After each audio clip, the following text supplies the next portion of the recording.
World Bipolar Awareness Day is on 30th of March and it commemorates the birthday of Vincent van Gogh. He had bipolar affective disorder. He was a great painter. So I think that should answer the question that can you be successful? Can you manage to do creative things, or can you manage to be a big enough or famous person with bipolar affective disorder? You can hold any job, any career in this world with bipolar affective disorder. Literally any. You can be a doctor, you can be a teacher, you could be a painter, you could be a singer, you could be a pilot. Your disorder cannot come into the way of you being who you want to be. These are some alleged famous people who've had bipolar affective disorder. I'm not their psychiatrist, so I don't know for sure, but that's what the internet says. Remember, your diagnosis is not your identity and not a limiting factor. Mood swings doesn't automatically equate to bipolar disorder.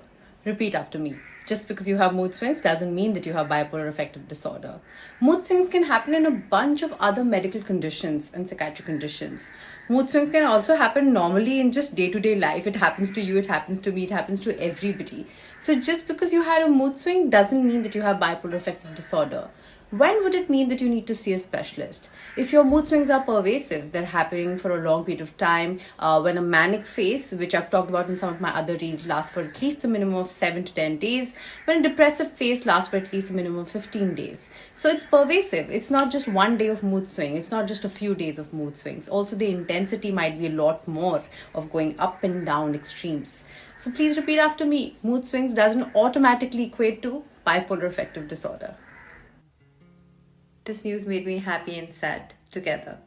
Happy because we're recognizing that individuals with mental health disorders and diseases can function to their optimum level and be appointed to important positions, even in judiciary system for that matter.